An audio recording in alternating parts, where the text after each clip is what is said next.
Buenas, me llamo José Sebastián Mesa Mancera y hoy presentaré mi proyecto en la materia de Principios y aplicaciones del Deep Learning denominado Detección de arritmias y bloqueos cardíacos en ECGs de 12 derivaciones empleando una red recurrente bidireccional LSTM. Actualmente, las arritmias, como la fibrilación auricular, multiplican el riesgo de contraer ACVs o insuficiencias cardíacas. El estándar para poder diagnosticarlas es el empleo de un ECG de 12 derivaciones, pero interpretar estos registros de manera manual es un proceso bastante lento y que requiere especialistas, por ejemplo, cardiólogos. Infortunadamente, hoy en día no existen sistemas que sean capaces de analizar ese gran volumen de registros. Ahí es donde el Deep Learning nos puede ayudar con estas tareas de clasificación y análisis. Recordemos que el SG se puede ver como una serie temporal multivariada, es decir, un registro de 12 canales con miles de muestras. Lo clave es que el diagnóstico no depende de solamente una muestra, sino de la relación entre las mismas de forma consecutiva, es decir, dependencias tanto de largo como de corto plazo. Las redes recurrentes, y en particular las LSTM, están diseñadas para capturar este tipo de memoria temporal. Por eso son una herramienta para esta problemática. Con ello, se plantea la siguiente pregunta de investigación. ¿Puede una LSTM bidireccional clasificar de forma multietiqueta 9 condiciones cardíacas a partir de SGs crudos de 2 derivaciones, teniendo en cuenta el fuerte desbalance entre las clases? Y bueno, ¿cuál es el conjunto de datos que utiliza la red? En este caso se utilizó el dataset de Cenk que cuenta con registros de 45.152 pacientes con sus 12 derivaciones y cuyos ECGs fueron muestrados a 500 Hz durante 10 segundos. La entrada para la red es un tensor de 700 pasos con los 12 canales y la salida es un vector multietiqueta de las 9 condiciones cardíacas. Recordemos que un paciente puede tener varias condiciones a la vez. En este caso se trabajó con un subconjunto de 30.000 registros y estas condiciones combinaban ritmos, bloqueos o una ectopia. Asimismo, estas condiciones o etiquetas venían codificadas en el código SNOMED-CT, un estándar médico internacional para el diagnóstico de este tipo de patologías. Antes de hacer todo lo relacionado a Deep Learning, se decidió hacer una fase de preprocesamiento que cuenta con 3 pasos. El primero, un filtro pasabanda de 0.5 a 40 Hz que eliminaba el ruido eléctrico. Como segundo paso, un downsampling de 500 a 700 Hz para reducir el gasto computacional. Y esto no representó un problema, ya que el límite, específicamente la frecuencia de Nyquist, queda en 35 Hz, una frecuencia suficiente para capturar los componentes del ECG.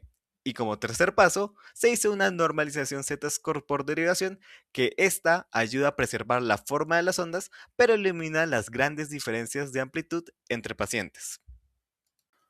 Con respecto a la partición de los datos, se hizo de la siguiente manera. Se dividió los datos en un 70% para training, un 15% para validación y un 15% de los test. Sin embargo, un gran reto en esto era el desbalance severo entre las etiquetas o condiciones. Por ejemplo, para la bradicardia sinusal, esta representaba el 40% de los datos, mientras que el bloqueo de rama izquierda era apenas del 0.6%, una razón de casi 69-1 entre ambos. Por eso, en validación se utilizó Early Stopping y una optimización de umbrales, esto para mejorar las evaluaciones finales del modelo. Y bueno, ¿por qué se utiliza una estructura LSTM? Esto es debido a que una red recurrente normal no sirve de mucho, ya que al propagar el gradiente muchos pasos hacia atrás se va desvaneciendo exponencialmente. Las LSTMs lo resuelven con su celda de memoria. Estas celdas se van actualizando de forma aditiva y esto hace que la derivada de un estado respecto al anterior sea aproximadamente igual a la compuerta de olvido. Esto hace que el gradiente fluya sin atenuarse. Formalmente esto se le llama el Constant Error Carousel. Asimismo, se hace bidireccional para que cada instante use tanto el contexto pasado como el futuro. Asimismo, en la parte del código, la señal entra a esta LSTM bidireccional para luego hacer un proceso de bin pooling para resumir toda la secuencia y finalmente una capa lineal que produce los 9 logits. En cuanto a las decisiones de entrenamiento, se decidió utilizar la función de pérdida BCE with logit loss con pesos, una función de pérdida adecuada para estos casos multietiqueta y que compensa el desbalance entre las clases. Las funciones de activación son las propias de una LSTM, por ejemplo, una sigmoide en las compuertas y una tangente hiperbólica en las celdas. Como mecanismos de regularización, se utilizó dropout, wet decay, getting clipping y early stopping. Para los hiperparámetros se utilizó un hidden size de 64, una capa, un learning rate de 1 por 10 a la menos 3 y 30 épocas. Estos se eligieron por la naturaleza del problema y para que no haya restricciones graves en cómputo para la parte de la CPU. Con respecto a la parte de convergencia del modelo, se graficaron las curvas de pérdida, en este caso entrenamiento y validación. Se pueden observar que ambas descienden y no se separan, lo que indica que no hay un overfitting o sobreajuste severo. Asimismo, el F1 macro en validación sube de forma estable, alcanzando un valor aproximado de 0.61. La brecha entre train y test es bastante pequeña, lo cual confirma que el modelo es capaz de generalizar los datos. En training se obtuvieron las siguientes métricas. El F1 macro obtuvo un valor de 0.62, que es un valor que promedia todos los F1s, y el micro, que es una suma global teniendo en cuenta los verdaderos positivos, los falsos positivos y los falsos negativos, con un valor de 0.76. También el Auruc obtuvo un valor mayor a 0.9 en casi todas las etiquetas. Esto indica que el modelo es capaz de discriminar entre clases. Y asimismo, el mejor F1 está entre las clases más frecuentes. Estas métricas sirven para poder compararlas con las que van a venir en test.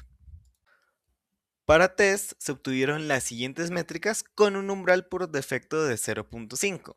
En este caso, el Auruc sigue estando muy por encima de 0.89 en las 9 condiciones y las clases más frecuentes tienen un F1 cercano a 0.9.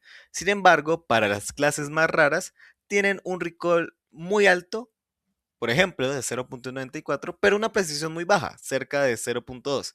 Esto indica que el modelo detecta casi todos los positivos, pero genera muchos falsos positivos.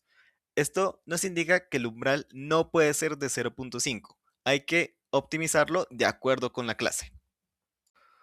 Como el Auruc ya era bastante alto, esto nos indicaba que la información del SG estaba ahí. Solo era necesario calibrar el punto de corte para cada clase. Por eso se optimizó el umbral utilizando validación, esto para evitar el data leakage. Esto resultó en el que el F1 macro subió a 0.652 y hubo mejoras en las clases más raras, como por ejemplo el bloqueo de primer grado, la ectopía o el bloqueo de rama izquierda, mientras que las clases que ya eran buenas con el umbral por defecto no hubo un gran cambio significativo. A continuación se muestran las matrices de confusión, matrices que muestran dónde acierta y dónde falla el modelo. Por ejemplo, para la bradicardia sinusal, una clase bastante frecuente casi no tenía errores, mientras otros casos, como por ejemplo el bloqueo de rama derecha, detectaba el 94% de los positivos pero con falsos positivos. O otro caso, la fibrilación auricular, que era un gran reto, que mostraba una gran cantidad de falsos positivos. Esto se indica de que hay clases que son muy buenas, eh, que el modelo prediga, mientras que hay otras que presentan un margen de mejora. Aquí hay un ejemplo para ilustrar mejor lo que se estaba mencionando anteriormente. Arriba, en la gráfica, se hizo una predicción correcta de bradicardia sinusal, un caso donde hay un ritmo regular y lento que fue bien identificado por el modelo. Sin embargo, en la gráfica de abajo hay un caso de fibrilación auricular, donde el modelo acierta con esta condición, pero agrega una de más que es de aleteo, lo cual no está en las etiquetas. Esto ocurre porque el modelo típicamente confunde entre arritmias rítmicas porque comparten ciertas irregularidades, lo cual es más difícil de discriminar. Analizando lo obtenido por el modelo, se nota que los resultados son coherentes con la literatura. La morfología, como por ejemplo los bloqueos, se detectan de una manera mucho más óptima que los ritmos. Asimismo, el punto clave Es que el cuello de botella no es tanto la discriminación entre clases, ya que el AURUC supera el 0.89 en las clases, sino más de una calibración del umbral. Asimismo, las limitaciones del modelo es que la red es algo acotada y hay clases como por ejemplo el bloqueo de rama izquierda que tienen muy pocos ejemplos, menos de 50. Como trabajo futuro, se podría utilizar una arquitectura híbrida, específicamente de redes convolucionales con LSTMs, ya que las redes convolucionales, por ejemplo, nos ayudarían a extraer las características del SG y el STM nos ayudaría a precisamente a buscar esas conexiones de características. Respondiendo a la pregunta de investigación que se planteó anteriormente, sí, sí se podría implementar una red o al menos de forma parcial que pueda clasificar estas condiciones. En este caso, la LSTM bidireccional clasificó las 9 etiquetas con un AUROC superior al 0.89 y un F1 micro de 0.74, a pesar del desbalance extremo entre las mismas. Es decir, que el modelo es bastante bueno en clasificar bloqueos, pero un poco más limitado en arritmias cardíacas, un resultado que es coherente con la literatura. La arquitectura de la red es adecuada y se puede trabajar. Por lo tanto, el siguiente paso sería un modelo mucho más robusto y con muchísimos más datos. Muchas gracias y les agradezco su atención.